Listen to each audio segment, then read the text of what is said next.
Hi everyone, welcome back to our channel tutors JEE. और कैसे हो आप सब लोग यार? I am Shaurya right from NIT Jaipur.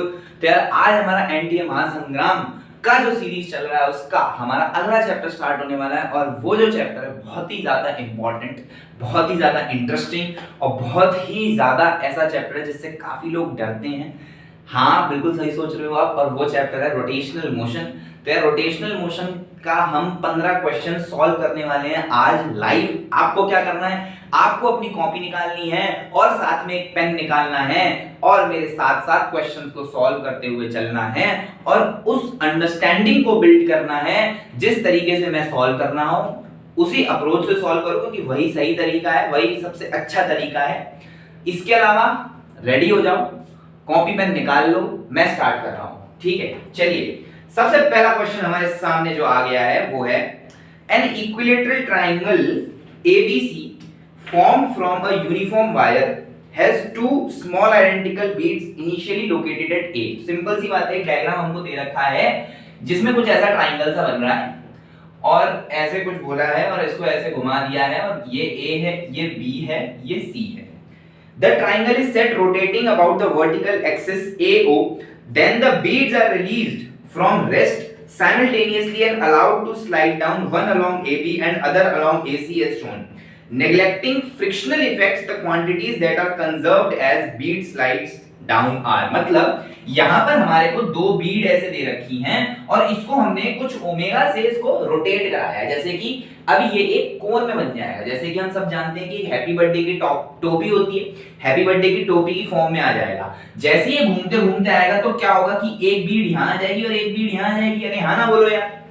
एक बीड AB के अलोंग स्लाइड करेगी, एक बीड AC के अलोंग स्लाइड करेगी। अब ये जो है ये क्वेश्चन थोड़ा ऑप्शन ओरिएंटेड है, आपको सिर्फ ऑप्शन पढ़ के चेक करना है कि कौन सा ऑप्शन सही है। तो पहला ऑप्शन हमको बताया जा रहा है कि angular velocity and total kinetic energy हमारे जो है कंजर्व्ड है।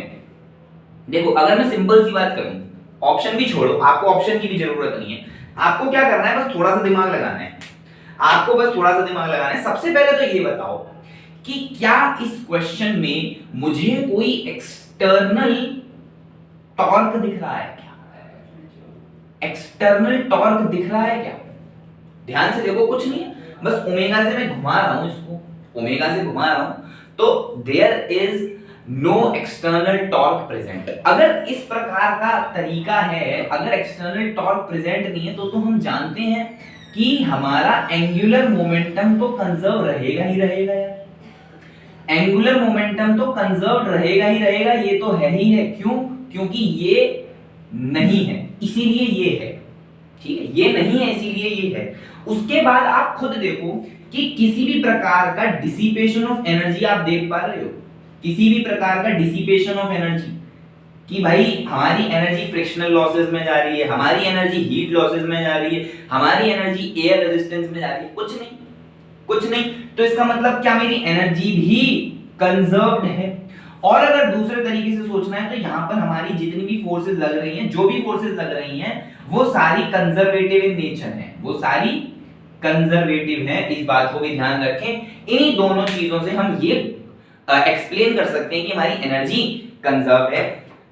यही दो चीजें थी जो हमको बतानी थी कि हमारा मोमेंटम भी कंजर्व है, एंगुलर मोमेंटम, और दूसरा हमारा एनर्जी भी कंजर्व है। इसके बाद हम चलते हैं फटाफट से अपने दूसरे नंबर के सवाल पर। और दूसरा नंबर का जो सवाल है वो हमको बता रखा है कि second question, to rings of radius R and NR। एक रिंग है हमारी जिसका रेडियस R है, एक रिंग थोड़ी सी बड़ी है, उसका रेडियस हमको कुछ NR दे रखा है। गारंटी नहीं है, बड़ा है, N कुछ भी हो सकता है।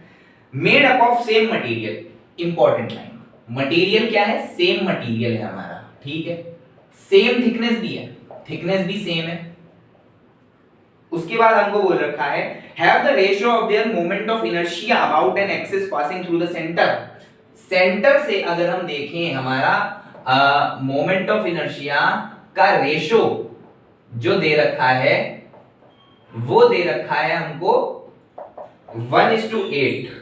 वो हमको दे रखा है 1:8। हमको बोल रहा है कि n की वैल्यू बताओ। तो यार ये एक सिंपल क्वेश्चन नहीं आएगा, कोई ज्यादा टफ क्वेश्चन नहीं है।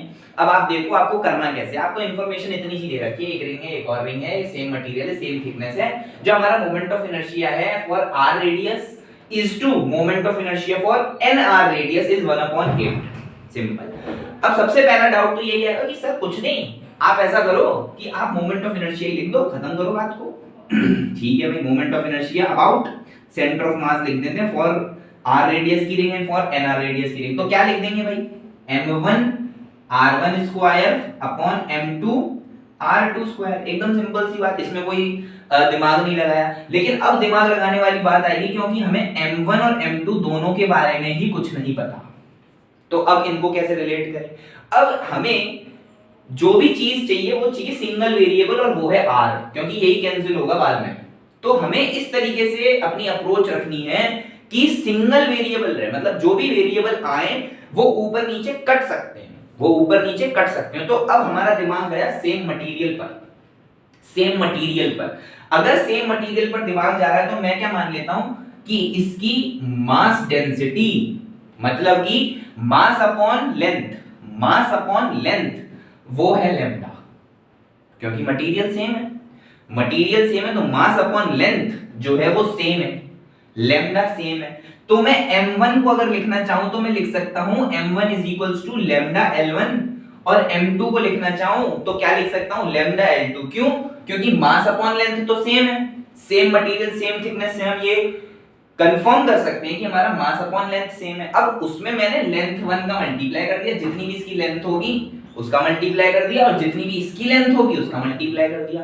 अब आप दिमाग से सोच के बताओ कि आपको लेंथ 1 पता है? अरे हाँ जी पता है। लेंथ 1 क्या है? 2 पाई r सरकमफेरेंस। क्या आपको लेंथ 2 पता है? अरे हाँ जी पता है। कितना है? 2 पाई nr। तो क्या मैं इसको लिख सकता हूं L is equals to lambda 2 pi r, और इधर लिख सकता हूं लैम्डा टाइम्स 2 पाई nr। ठीक है भाई, अब इधर जो है इसको चेंज कर दो, m1 की जगह लिख दो लैम्डा 2 पाई r, m2 की जगह लिख दो लैम्डा 2 पाई nr, और यहाँ पे चल रहा है r square upon nr square, n square r square. तो r गया, ठीक है, आपका 2 पाई गया, लैम्डा लैम्डा गया, तो बचा क्या? ये चीज आ गई 1 upon n cube, 1 upon 8, n की वैल्यू आ गई आपकी 2। इजी क्वेश्चन, थोड़ा सा आपको दिमाग लगाना था, और इस इंफॉर्मेशन जो सेम मटेरियल सेम थिकनेस की इंफॉर्मेशन दी गई है उस पर थोड़ा सा जोर डालना था। ठीक है, अब चलते हैं अपने थर्ड क्वेश्चन पर।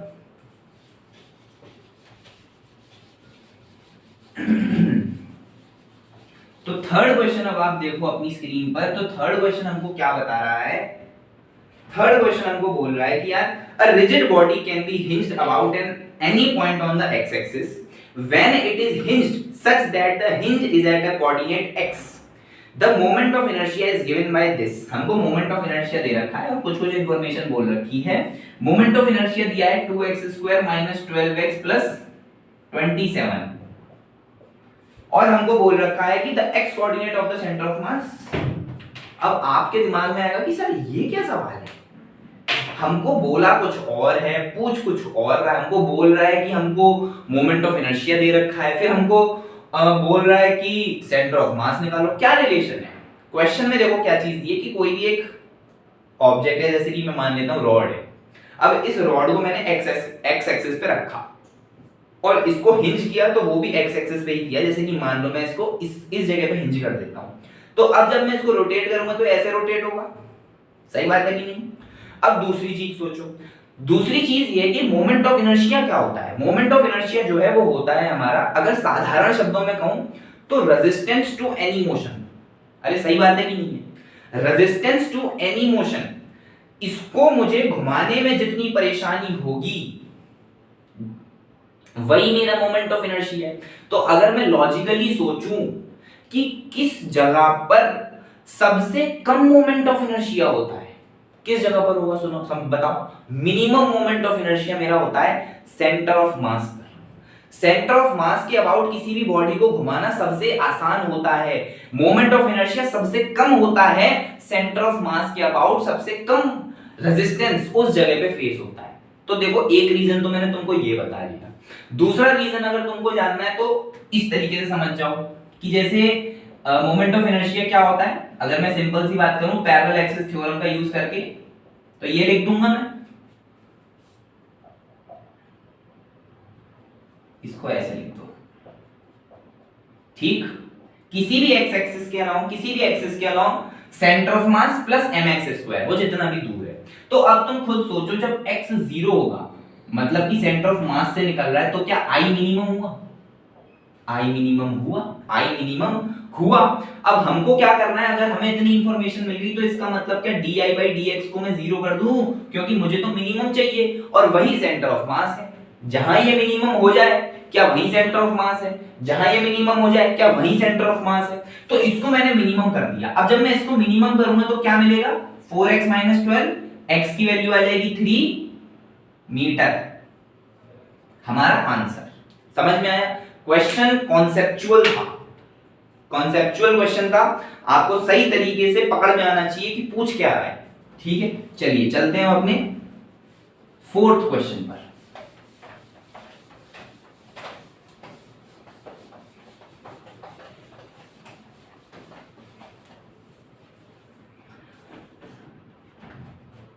फोर्थ क्वेश्चन हमारे सामने आ गया है। Consider a cylinder of mass m resting on a rough horizontal rug that is pulled out from under it with acceleration a perpendicular to the axis of the cylinder. What is the F friction at point P? It is assumed that the cylinder does not slip. अब देखिए करना क्या है, ये एक तरीके से हमको कोई रग दे रखा है या कोई आप मान लो प्लेटफॉर्म है, इस पर हमारा एक सिलेंडर है, ठीक है। इसको हम खींच रहे हैं इधर a एक्सेलरेशन से, ठीक है। ये हमारा सेंटर है, इसकी वेलोसिटी इधर कुछ v है, ये इस तरीके से घूमेगा कुछ ओमेगा से, ये कुछ p पॉइंट है, इस जगह पे फ्रिक्शन भी है। हमको बोला जा रहा है कि हमें फ्रिक्शन की फोर्स बतानी है। बताइए किस तरीके से हम बता सकते हैं, ठीक है। तो देखते हैं, देखिए सबसे पहले बोला कि स्लाइड ना करे, ये स्लाइड ना करे। अगर ये स्लाइड नहीं करेगा तो कंडीशन क्या होनी चाहिए, अगर इसको स्लाइड नहीं कराना मुझे तो क्या कंडीशन होनी चाहिए। ऐसा करो, आप मान लो कि इसका एक्सेलरेशन जो ट्रांसलेशनल है वो a है और जो रोटेशनल है वो है r अल्फा। अरे सही बात है कि नहीं है? मान लो a1, मान लो a1, ठीक है। इसका जो ट्रांसलेशनल एक्सेलरेशन है वो है a1 और रोटेशनल एक्सेलरेशन है वो है r अल्फा, ठीक है। चलिए, तो अगर मेरे को इसको स्लाइड नहीं कराना, for no sliding, तो मैं क्या लिख दूंगा, मैं लिख दूंगा सर a जो है वो a1 प्लस r अल्फा के बराबर होना चाहिए। इससे क्या होगी, स्लाइडिंग नहीं होगी। a1 प्लस r अल्फा क्यों हुआ, a1 इस तरफ है, r अल्फा भी इस तरफ है, तो a1 प्लस r अल्फा हुआ। इस कंडीशन से, इस इक्वेशन से हम बोल सकते हैं कि स्लाइडिंग नहीं होगी। अच्छा, फ्रिक्शन की बात है तो फ्रिक्शन लिख देते हैं। फ्रिक्शन क्या m इंटू a1 होगा, सिंपल, हमने न्यूटन लॉ लगाया, force is equal to mass into acceleration, ठीक है। अब टॉर्क लगाते हैं। अच्छा, टॉर्क इस जगह पर P पर टॉर्क क्या होगा, P पर टॉर्क क्या होगा, friction into R। About centre of mass निकाल रहे हैं, friction into R is equal to I into alpha. अरे हाँ ना बोलो यार, सही बात है, torque is equal to I alpha होता है, ठीक है। तो I की जगह पे क्या लिख सकते हैं, mr²/2 इनटू अल्फा। और इसको देखो ध्यान से, तो a1 की जगह पे क्या लिख सकते हैं, a minus R alpha, a minus R alpha. अब फ्रिक्शन की जगह पे इसको रख दो और आपको आंसर आता हुआ दिख जाएगा। m a minus R alpha is equals to multiply में r is equals to mr²/2 into alpha. एक r से एक r कैंसिल, m से m कैंसिल, यहां पे आ गया 2a minus 2r alpha is equals to r alpha. अच्छा, ये बड़ा छोटा नहीं है कोई, सब एक ही r है, ठीक। तो ये हो गया हमारा 2a is equals to 3r alpha, alpha is equals to 2a/3r, ठीक है। अब अल्फा को इस जगह पर रख दो और फ्रिक्शन की वैल्यू निकाल लो। तो m into a minus r into 2a/3 alpha r, तो हमने r से r कैंसिल कर दिया, यहां पे हमारा आ गया 3, मतलब कि a/3। तो फ्रिक्शन की वैल्यू जो आई है वो आई है ma/3। आई होप आपको समझ में आया हो। इस तरीके के बहुत स्टैंडर्ड रोटेशनल के सवाल बनते हैं, तो इस चीज को आपको समझ में आना चाहिए। अब एक डाउट आ रहा होगा, सर फ्रिक्शन इसी साइड क्यों लगा, फ्रिक्शन इसी साइड क्यों लगा, इस साइड क्यों नहीं लगा। तो एक बात देखो, फ्रिक्शन का काम क्या होता है? फ्रिक्शन का काम होता है दोनों चीजों के बीच में प्यार बना के रखना। अगर ये चीज आगे जा रही है तो हमको इसको भी इसी डायरेक्शन में लेके जाना है। तो इसको इस डायरेक्शन में कैसे लेके जा सकते हैं कि फ्रिक्शन इसको आगे की तरफ खींचे, इसलिए फ्रिक्शन आगे की तरफ लगा। ठीक, तीनों इक्वेशंस आपकी समझ में आई कि नहीं आई? आ गई। चलिए बहुत बढ़िया। अब चलते हैं अगले सवाल पर। अगला सवाल हमारा है क्वेश्चन नंबर 5।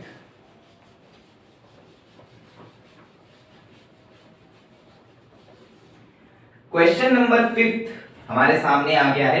क्वेश्चन नंबर 5 कुछ ग्राफ वाला है। Moment of inertia I of a solid sphere about an axis parallel to diameter and at a distance x from the centre of mass varies as. देखिए simple भाषा में बताते हैं। हमको बोला गया है कि कोई भी बॉडी है, मान लो यहां से x दूरी पर हमारा मोमेंट ऑफ इनर्शिया क्या होगा, सवाल है हमारा। हाँ यही है। A moment of inertia I of a solid sphere about an axis parallel to diameter and a distance x from its center of mass। मतलब I versus x बताना है हमको बताना है I versus x। तो अब तो एक बात तो हम सिंपल तरीके से ये जानते ही हैं कि अगर किसी भी जगह पे I लिखना है तो यूजिंग पैरेलल एक्सिस थ्योरम हम इसको ऐसे लिख सकते हैं, यूजिंग पैरेलल एक्सिस थ्योरम।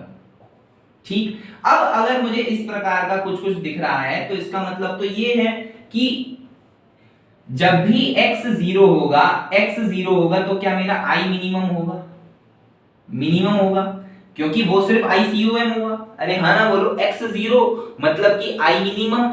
और ये जो इक्वेशन है ये बनेगी क्या, इसमें भी कुछ x स्क्वायर का टर्म आएगा, तो इसका मतलब I is directly proportional to x square. अगर I is directly proportional to x square तो क्या ये अपवर्ड फेसिंग पैराबोला नहीं बनना चाहिए? अगर ये अपवर्ड फेसिंग पैराबोला बनेगा और x 0 पर मिनिमम वैल्यू बनेगा तो क्या इस प्रकार का नहीं बनना चाहिए? देखो x इक्वल टू 0 पे मिनिमम भी है, अपवर्ड पैराबोला भी है। खत्म हो गया आंसर। बहुत सिंपल सवाल, कोई ज्यादा मुश्किल नहीं। अब चलते हैं 6th क्वेश्चन पर।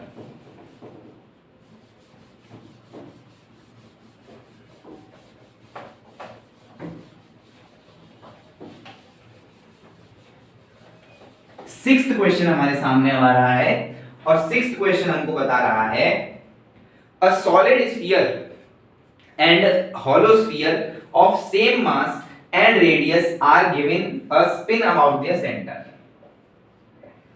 ठीक है भाई, सॉलिड स्फीयर है, हॉलो स्फीयर है, दोनों का सेम मास है, दोनों का रेडियस भी सेम है, दोनों को स्पिन दी गई about their centre of mass and then they are placed on a rough horizontal surface. Rough horizontal surface पे ही हैं दोनों। ठीक, they are placed on the spin angular velocity is the same for both the spheres and it is equal to omega naught। ठीक है भाई, initially तो ये ओमेगा नॉट थी। ठीक, once the pure rolling starts let v1 and v2 be the linear speeds of their centers of mass then। तो देखो अपने को बोला आफ्टर प्योर रोलिंग, जब प्योर रोलिंग स्टार्ट हो गई तो प्योर रोलिंग होने के बाद इसकी v1 है, किसकी? सॉलिड स्फीयर की, और इसकी v2 है, किसकी? हॉलो स्फीयर की। ठीक है, अब हमें क्या बताना है? अब हमें बताना है कि भाई साहब किस तरीके से v1 और v2 में रिलेशन होगा, या क्या रिलेशन होगा हमारे v1 और v2 में। अब एक चीज आपके दिमाग में आ रही होगी कि सर क्या चीज हम यूज करें ताकि वेलोसिटी पे पहुंच जाए। अब वेलोसिटी के बहुत बेसिक जानते हैं। अगर रोटेशनल में है तो सबसे ज्यादा काम आता है हमको angular momentum conservation. Angular momentum का हमें कंजर्वेशन करना होता है। लेकिन अब आपके दिमाग में एक डाउट ये भी आ रहा होगा कि यार फ्रिक्शन भी है।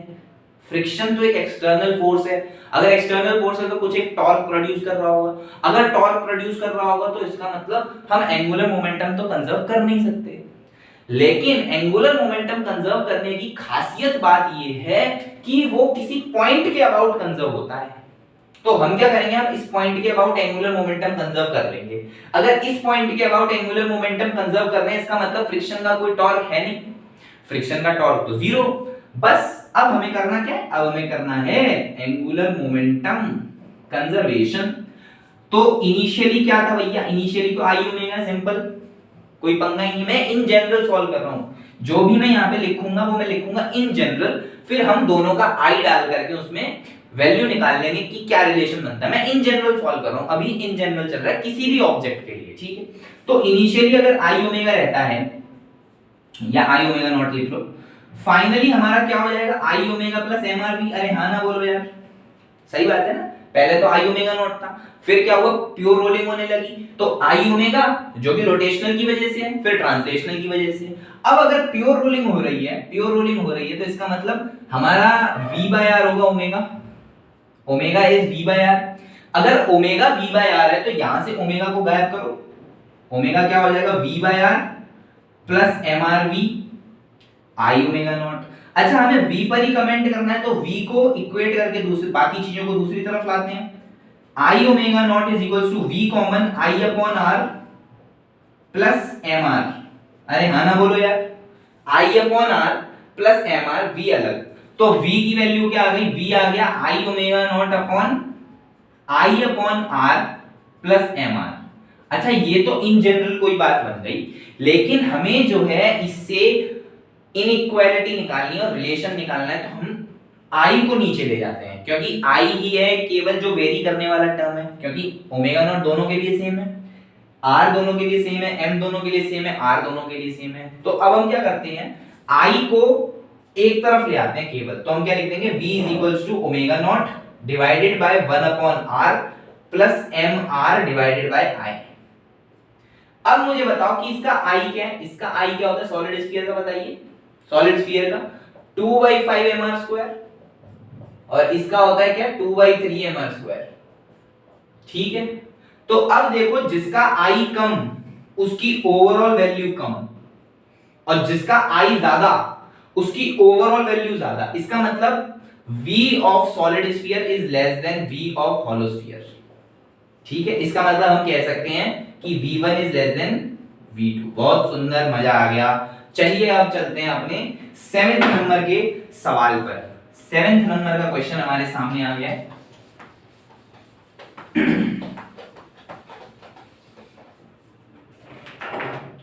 7th क्वेश्चन हमारे सामने, a uniform circular disc of radius r, ठीक है, placed on a rough horizontal plane has initial velocity v0 and angular velocity omega naught as shown। ठीक है भाई, हमको ऐसे बोला जा रहा है, ये लो और हमारा यूनिफॉर्म सर्कुलर डिस्क बना दो, इसको बनाने के बाद इसकी कुछ v0 स्पीड है और पीछे की तरफ कुछ ओमेगा नॉट है। अरे वाह वाह वाह वाह। The disc comes to rest after moving some distance in the direction of motion, then हमको बस सिंपली बताना है कि फ्रिक्शनल फोर्स कहां पे एक्ट करेगी, पॉइंट ऑफ कांटेक्ट क्या है, ये क्या है, वो क्या है। सिंपल सी बात, मुझे एक बात बताओ कि सबसे पहले अगर मुझे कुछ करना है, क्योंकि थर्ड ऑप्शन जो कि सही ऑप्शन है, सबसे पहले नजर आपकी उस पे ही जानी चाहिए। क्यों जानी चाहिए, कुछ सॉल्व करके आंसर आ रहा है, और मैक्सिमम जब हमें कुछ ऐसी 4 अलग अलग कंडीशन दे रखी होती हैं, तो सबसे पहले आपका दिमाग उस जगह जाना चाहिए जिस चीज को हमें सॉल्व करके आंसर निकालना है।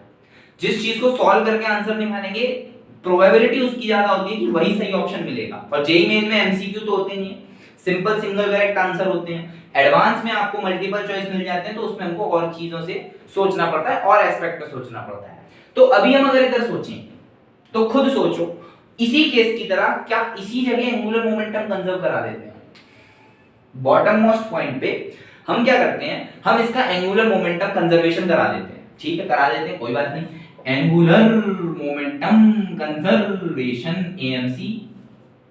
अब क्या करें, अब अगर करना है तो हमको सिंपली यही करना पड़ेगा, लेकिन हम क्या जानते हैं, हम जानते हैं फाइनली तो रुक गया भाई, फाइनली तो रुक गया भाई, फाइनली तो रुक गया। तो इनिशियली क्या है, mr² 2 into omega minus mrv is equals to 0, minus mrv equal to 0। अब ठीक है, इसको सॉल्व करते हैं, सॉल्व करेंगे तो rm गए, तो क्या बचा, r omega by 2 is v। तो मैंने जिस तरीके से बोला था कि यार कुछ सॉल्व करो, सॉल्व करने के बाद हमको शायद सही ऑप्शन मिले, इसकी प्रोबेबिलिटी मेंस में तो ज्यादा होती है, इसकी प्रोबेबिलिटी मेंस में तो ज्यादा होती है। तो सबसे पहले ट्राई करो कि जो चीज सॉल्व करने वाली दिमाग में आ रही है पहले उसको कर लो, फिर थ्योरेटिकल और कंसेप्चुअल बात पे आगे जाएंगे। हालांकि इस सवाल को एक लंबे मेथड से भी कर सकते हैं, एक लंबे मेथड से भी कर सकते हैं, और जो कि है हमारा बेसिक काइनेमेटिक्स। बेसिक काइनेमेटिक्स से भी हम इसको कर सकते हैं using v equal to u plus at, torque की इक्वेशन एंड ओमेगा की इक्वेशन। इन तीन इक्वेशंस को यूज करके भी हम इस रिजल्ट पर पहुंच सकते हैं। अब ये तीन इक्वेशंस का यूज करके आपको अपने घर पे बैठ के दिमाग मारना है। सबसे पहले फ्रिक्शन लिखना, फ्रिक्शन से टाइम निकालना, टाइम लेकर के फिर इधर डाल देना, इधर डालोगे दोनों को जीरो करके, तब जाके आपको ये रिलेशन मिल रहा होगा। ठीक है, इसका यूज आएगा टॉर्क निकालने में, तो ये आपको घर पे खुद करना है। ठीक है, चलिए अब चलते हैं अपने 8th नंबर के क्वेश्चन पर। 8वां नंबर का सवाल आ रहा है। चलिए 8th नंबर का सवाल फटाफट लेकर के आए। 8th नंबर का सवाल, और 8th नंबर का सवाल हमारे सामने आ गया। An impulse J is applied on a ring। ये देखिए कोई रिंग है, कोई रिंग है, यहां पे J है और ये हमारा O है। ठीक है, अब हमें क्या बताना है? An impulse J is applied on a ring of mass m along a line passing through its center O. The ring is placed on a rough horizontal surface। फिर से इसको rough horizontal surface पर रख दिया। The linear velocity of center of ring once it starts rolling without slipping। मतलब हमें बताना है कि center of mass की velocity क्या हो जाएगी जब ये स्लिपिंग करना बंद कर देगा। तो अच्छा, स्लिपिंग करना हमें से बंद कराना है तो हमें किस तरीके से सॉल्व करना पड़ेगा? खुद सोचो, खुद सोचो, खुद सोचो। सबसे पहले यार J हमको कुछ दिया हुआ है। J क्या है? J एक इंपल्स है। अच्छा, J एक इंपल्स है तो सबसे पहले J के टर्म्स में ही आंसर है, तो हमको J को कुछ ना कुछ रिलेट करना पड़ेगा। अरे हाँ ना बोलो यार, J को भी कुछ ना कुछ रिलेट करना पड़ेगा। अब अगर J को कुछ ना कुछ रिलेट करना है तो इंपल्स होता क्या है? इंपल्स होता क्या है? इंपल्स होता है चेंज इन लीनियर मोमेंटम। अरे हाँ ना बोलो यार, linear momentum, change in linear momentum. तो चेंज अगर हमें करना है तो सबसे पहले क्या? pf minus P, pf minus P, pf क्या? m इंटू वी नहीं है। अब मैं मान के चल रहा हूं कि ये कुछ v से फाइनली जब प्योर रोलिंग होने लगी तो v डैश से मूव करने लगा, ओमेगा डैश कुछ हो जाएगा। ठीक, v डैश और कुछ ओमेगा डैश होगा, तो mv माइनस 0 कर दूं तो j क्या हो गया मेरा? j हो गया mv। बहुत सुंदर। अब कुछ भी और दिमाग लगाओगे तो आप कंफ्यूज हो गए ही होगे। हमारे लिए इधर भी, इस क्वेश्चन में भी सबसे इजी कॉन्सेप्ट जो लगने वाला है वो यही है कि हमको एंगुलर मोमेंटम को कंजर्व करना है about the bottom most point, about the bottom most point. तो अभी भी हम वही करेंगे। अब देखिए कैसे करेंगे, फिर से वही। अच्छा, इनिशियली क्या है? इनिशियली क्या है? इनिशियली क्या है? कौन सा ऑब्जेक्ट था ये? कौन सा ऑब्जेक्ट था? लेट मी चेक एक बार और। रिंग था, डिस्क था हमारा ये था रिंग। ठीक है, चलिए तो अब हम इनिशियल एंगुलर मोमेंटम कैसे लिखेंगे? mvr। अरे बहुत बढ़िया, मजा आ गया। mvr, बहुत बढ़िया, बहुत बढ़िया, बहुत बढ़िया, बहुत बढ़िया। फिर हम क्या लिखेंगे? फाइनली हमारी क्या स्पीड हो गई? mv डैश r प्लस आई ओमेगा कुछ समथिंग। ठीक है, आई ओमेगा डैश। हमको निकालना क्या था इस सवाल में? सवाल बहुत कंफ्यूज हो गया मैं। निकालना क्या था हमको? निकालना क्या था? एक मिनट, हमें निकालना था the linear velocity of the centre of ring once it starts rolling without slipping. Okay okay okay okay okay, हमको करना क्या था? ठीक है ठीक है ठीक है ठीक है, 1 मिनट। ठीक है, सही है। तो देखो हमको करना क्या था? हमको करना था, अब देखिए क्या करना है हमको, mv dash r plus mr square by 2, इसको तो mr स्क्वायर बाई 2 लिख दिया, mr स्क्वायर ओमेगा डैश। हमें फाइंड करना है mvr।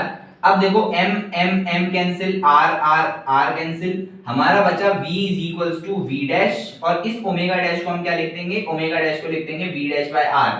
बहुत सुंदर। तो v dash plus r v dash upon r, this is r से r कैंसिल, हमारा क्या बचा? v is equals to 2 times v dash. v dash जो हमारा आ गया वो आ गया v अपॉन 2, और v हमारा क्या था, v हमारा हम यहां से लिख सकते हैं जो कि है j अपॉन m, तो हमारा v डैश जो है वो आ जाएगा j अपॉन 2m। मैं यहां पर कंफ्यूज हो गया था। ठीक है, चलिए मैं एक बार और रफ समरी बता देता हूं हमने किया क्या, कि हमारा जो इंपल्स है वो था change in linear momentum. Change in linear momentum मतलब pf माइनस pi, j हमारा क्या हो गया mv माइनस 0, तो हमारा j जो आ गया वो आ गया mv। इसके बाद अगर आप देखोगे हमने आपको बोला कि बॉटम मोस्ट पॉइंट पे हमें एंगुलर मोमेंटम को कंजर्व करना है। एंगुलर मोमेंटम को कंजर्व करना है तो mvr should be equal to mv dash r plus i omega. i हमारा mr स्क्वायर फिर ओमेगा डैश। ठीक है, यहाँ पे mv डैश r। अब क्योंकि प्योर रोलिंग है, अगर प्योर रोलिंग है तो हमारा इसका मतलब v डैश अपॉन r जो है वो ओमेगा डैश रहेगा। ठीक है, चलिए फिर इसको मैथमेटिकली सॉल्व किया। v डैश मतलब फाइनली जो सेंटर ऑफ मास की हमारी स्पीड थी वो आ गई v अपॉन 2, तो v डैश की वैल्यू j अपॉन 2m हमारी हो गई। चलिए अब चलते हैं हम अपने 9th क्वेश्चन पर।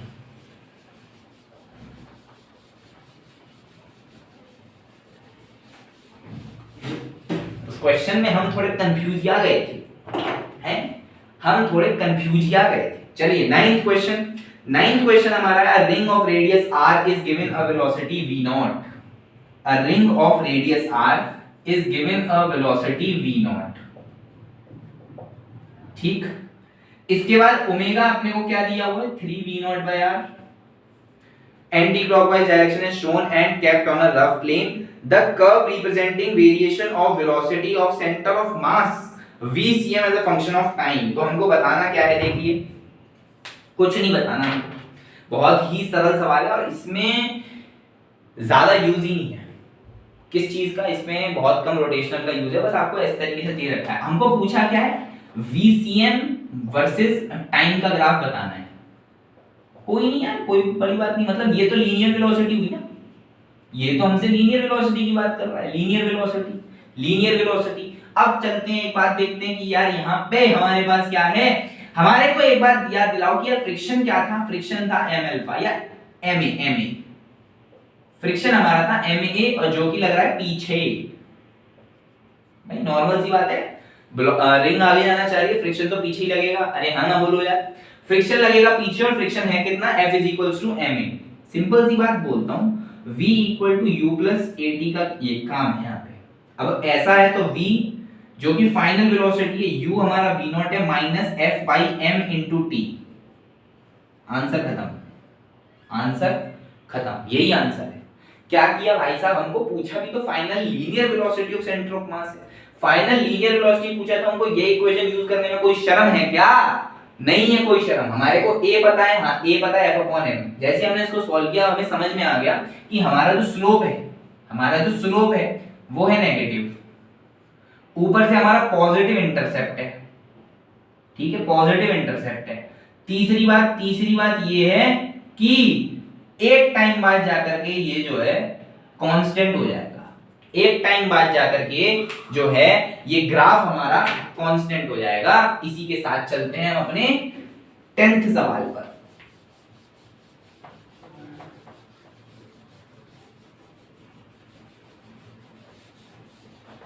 टेंथ नंबर का क्वेश्चन आ रहा है। चलिए 10th नंबर का question match the column, matching करना है। तो 10th नंबर के सवाल में हमारे पास पहला जो है वो है linear momentum, linear velocity of centre of मास। अच्छा यार लीनियर वेलोसिटी है, अगर लीनियर वेलोसिटी की बात करना है, नेट फोर्स एक इंफॉर्मेशन दे रखी है कि नेट फोर्स जो है वो 0 है। तो एक बात मुझे बताओ, अगर नेट फोर्स 0 है तो क्या मैं बोल सकता हूं नेट टॉर्क भी 0 होगा? बताओ, नहीं बोल सकता। नेट फोर्स 0 होने का मतलब ये नहीं होता कि नेट टॉर्क 0 है। और इसी दोनों चीजों से हमारे आंसर आ जाएंगे, इन्हीं दोनों चीजों से हमारे आंसर जो है आ जाएंगे। अगर नेट फोर्स 0 है तो मैं बोल सकता हूं कि हमारी लीनियर वेलोसिटी कांस्टेंट रहेगी, क्योंकि कोई फोर्स है ही नहीं जो मोमेंटम चेंज करे।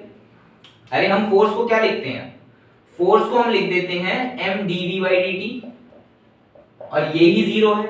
अगर ये 0 है इसका मतलब v कांस्टेंट। अरे हाँ ना बोलो यार।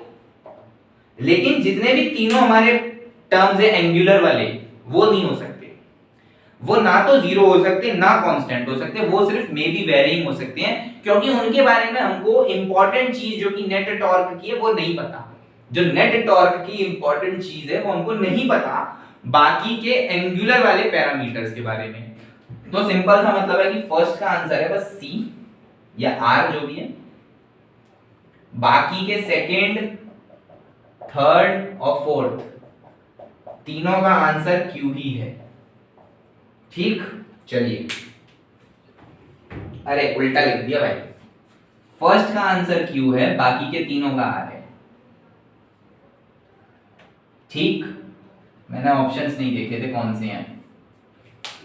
इसके बाद हम चलते हैं अपने 11वें नंबर के सवाल पर।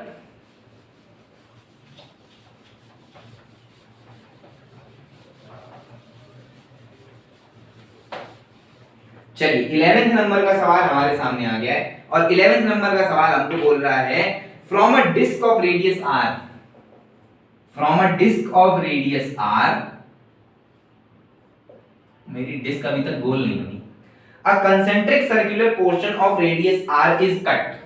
ठीक है, इस तरीके से एक स्मॉल आर रेडियस का पोर्शन कट कर दिया है, so as to leave an annular disc of mass m। ठीक है, अब इसका मास m बचा, क्या बचा, इसका मास m बचा।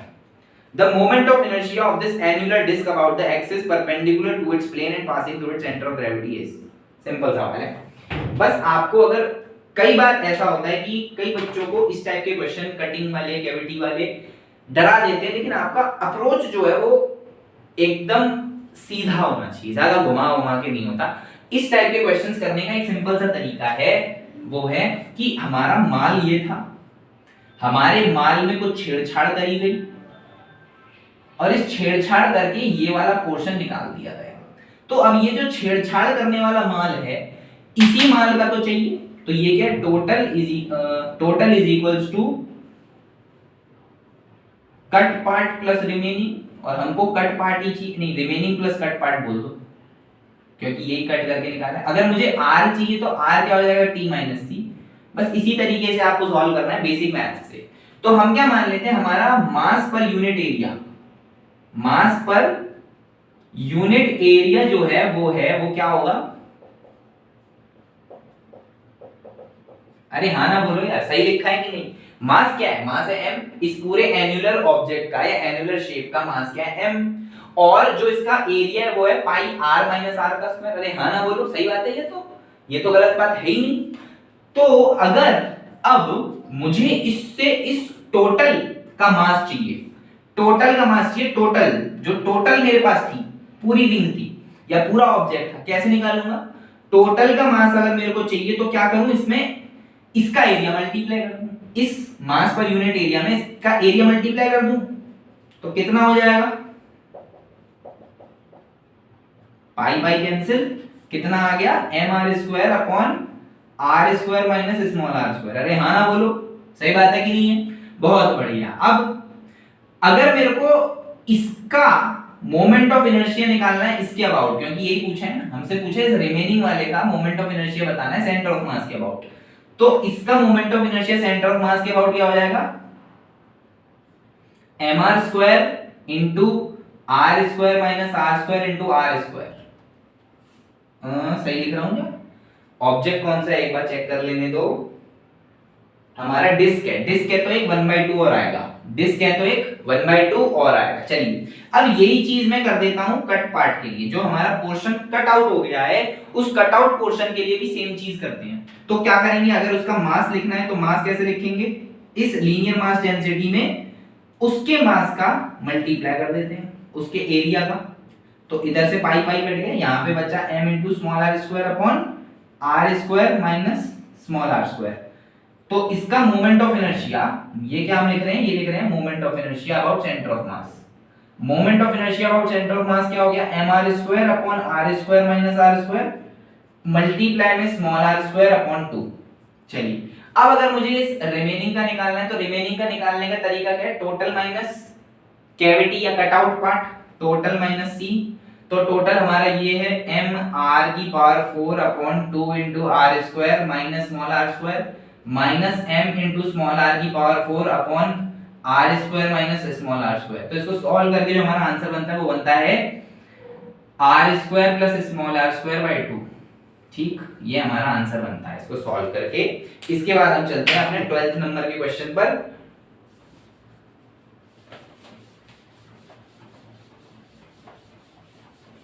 ट्वेल्थ नंबर का सवाल हमारे सामने आ गया है और 12th नंबर का सवाल देखते हैं क्या है।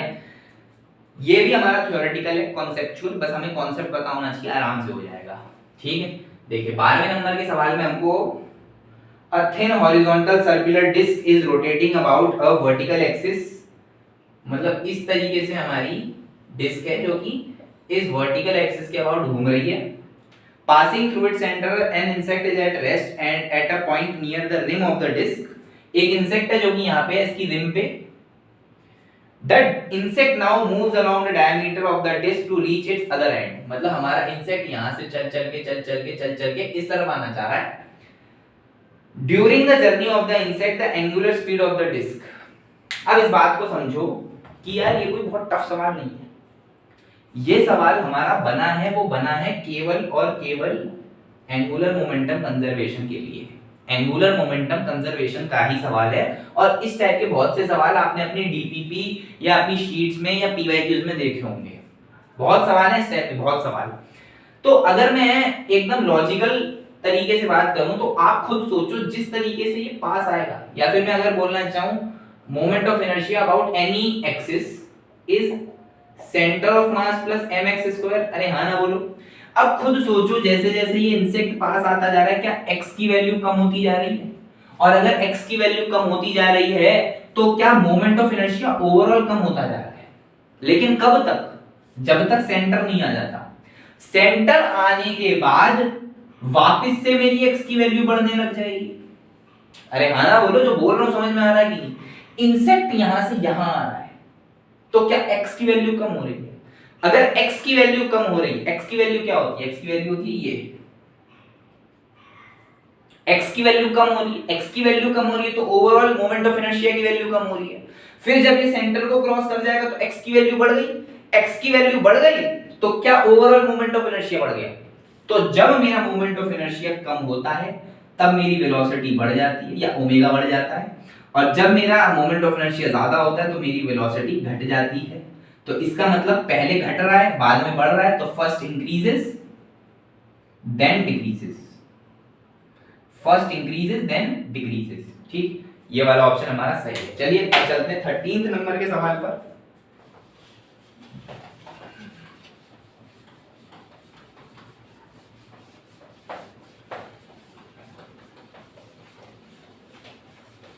थर्टीन्थ नंबर का क्वेश्चन हमारे सामने आ गया है और 13th नंबर का सवाल हमारे सामने अब आ गया। 13th नंबर का सवाल क्या? Sphere and a hollow cylinder roll without slipping down to separate inclined planes and travel the same distance at the same time if the angle of the plane down which the sphere rolls is 30 degree, the angle of the other plane is। देखिए बहुत मतलब formula based सवाल है ये, आपको इस type का formula पता होगा। एक इंक्लाइंड प्लेन है उस पे एक स्फीयर है और दूसरा इंक्लाइंड प्लेन है उस पे एक हॉलो सिलेंडर है, हॉलो सिलेंडर रोल है। ये एंगल जो है और ये एंगल, इसका एंगल हमें दे रखा है 30 डिग्री। ठीक है, हमें स्फीयर का 30 डिग्री दे रखा है, इसका थीटा हमें नहीं पता। अब हमको बोला है कि ये सेम टाइम में सेम डिस्टेंस नीचे आ जाते हैं, सेम टाइम में सेम डिस्टेंस नीचे आ जाते हैं, तो इसका मतलब हमें एक्सेलरेशन इनका इक्वल करना पड़ेगा। एक्सेलरेशन इक्वल करना पड़ेगा। अरे हाँ ना बोलो यार। अगर ये सेम टाइम और सेम डिस्टेंस में नीचे आ रहे हैं तो इसका मतलब क्या? हमको एक्सेलरेशन बराबर करना पड़ेगा। अगर एक्सेलरेशन बराबर करना पड़ेगा तो एक्सेलरेशन का एक फॉर्मूला होता है जो आपने पढ़ा होगा रोलिंग में, वो होता है g sin theta upon 1 plus i upon mr square. ये फॉर्मूला आपने पढ़ा होना चाहिए और आपको याद भी होना चाहिए कि g sin theta upon 1 plus i upon mr square हमारा फॉर्मूला होता है, जो कि आपको याद होना चाहिए। इसके बाद जब हम बात करेंगे तो हमारी बात होगी सबसे पहले स्फीयर का moment of inertia 2/5 mr square. Spherical roll मतलब हॉलो स्फेरिकल है, हॉलो सिलेंडर है, तो इसका i हो जाएगा mr square by 2। mr square by 2 होगा, नहीं mr स्क्वायर होगा, ठीक है। चलिए तो एक्सेलरेशन अगर हमें बराबर करना है तो g sin 30, इसका 30 है, अपॉन 1 प्लस i कितना है, इसका i कितना है 2/5 mr square divided by mr square, this should be equal to g sin theta, इसके लिए थीटा हमें पता नहीं है, वही निकालना है, 1 plus mr square divided by mr square, तो mr स्क्वायर इधर से गया, mr स्क्वायर इधर से गया, g इधर से गया, g इधर से गया, तो क्या बचा ओवरऑल sin 30 की value 1/2 divided by 1 plus 2/5, 1 plus 2/5 कितना हो जाएगा 7/5, और यहां पे हमारे पास क्या बच रहा है sin थीटा बाय 2, तो अब हमें सॉल्व करना है sin थीटा, तो 2 को उधर भेज दो, 1/2 into 2 into 5/7 is the answer, इसका मतलब sin थीटा आपका 5/7 है, जब इसकी वैल्यू निकालोगे तो इसकी वैल्यू 0.71 आती है, और 0.71 हमारे थीटा इक्वल टू 45 डिग्री के लिए आती है। समझ में आया? बहुत मुश्किल सवाल नहीं था, कॉन्सेप्ट यहाँ पे खत्म है कि आपका एक्सेलरेशन सेम रखना है दोनों का। उसके बाद आपकी मैथ्स से सॉल्व करने के बाद sin थीटा जो है 5/7 आया। अब 5/7 की वैल्यू अगर आप थोड़ा सा दिमाग लगाओगे तो 0.71 के आसपास आएगी, 0.71 के आसपास आएगी, तो मतलब हमारा बेसिकली 45 डिग्री होता है थीटा। चलिए अब चलते हैं हम अपने 14th नंबर के क्वेश्चन पर।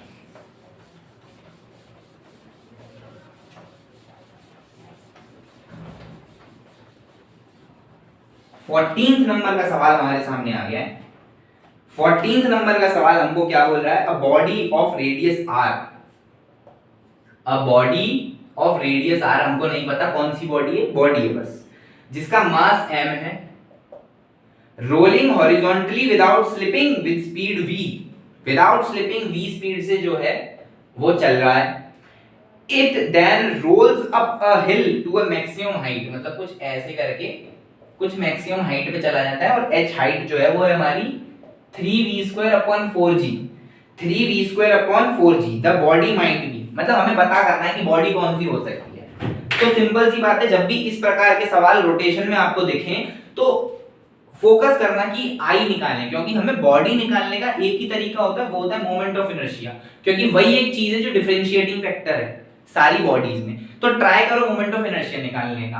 अब इस टाइप के सवाल आप बेसिक वर्क एनर्जी पावर में भी करे होंगे कि कोई एक बॉडी v स्पीड से आ रही है, फलाना फलाना हाइट तक पहुंच रही है, तो कॉन्सेप्ट क्या एनर्जी कंजर्वेशन का लगता है, कॉन्सेप्ट तो केवल एनर्जी कंजर्वेशन का है कि भैया यहाँ की काइनेटिक एनर्जी पूरी की पूरी कन्वर्ट हो गई हमारी पोटेंशियल एनर्जी में, पोटेंशियल एनर्जी में, तो वही चीज है, पूरी की पूरी काइनेटिक एनर्जी कन्वर्ट हो गई हमारी पोटेंशियल एनर्जी में। चलिए करते हैं, क्योंकि इसने बोला है कि प्योर रोलिंग है, प्योर रोलिंग है, इसका मतलब हम ओमेगा को v/r लिख सकते हैं। हाँ ना बोलो यार, ओमेगा को v/r लिख सकते हैं।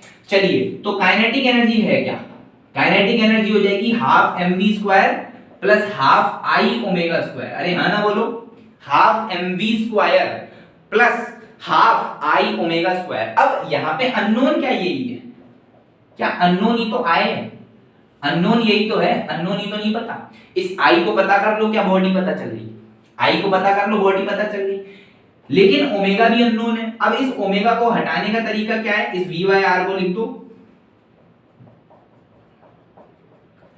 v²/r², मामला सॉर्टेड है।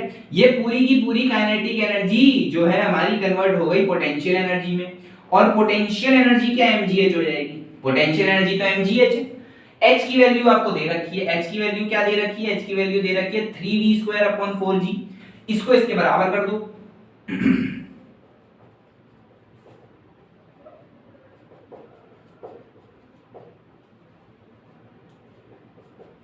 This is equal to mg into 3v²/4g, g से g गया, और क्या कैंसिल कर सकते हैं, v² कैंसिल, ठीक है, 2 2 2, और क्या बचा, इधर बचा m, इधर बचा i/r², इधर बचा 3m/2, तो i/r² is equal to m/2, इसका मतलब हमारा i जो आ गया वो आ गया mr²/2, मतलब कि जो बॉडी है वो है हमारी डिस्क, मतलब हमारी जो बॉडी है वो है डिस्क। चलिए अपने चलते हैं आखिरी सवाल पर, आखिरी सवाल पर इसके बाद हम रोटेशन के 15 सवाल कर चुके होंगे एनटीए अभ्यास के। अगले 15 सवाल हम कर रहे होंगे अपनी अगली वीडियो में, ठीक है। चलिए, तो लास्ट सवाल आज का 15th नंबर क्वेश्चन, जो कि है the figure shows a smooth inclined plane of inclination theta.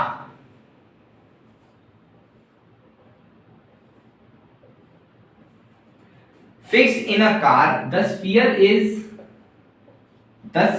is set in pure rolling on the incline. For what value of acceleration of the car in the horizontal direction, the sphere will continue pure rolling. हमारा काम क्या है? हमारा काम तो है इसको pure rolling कराना।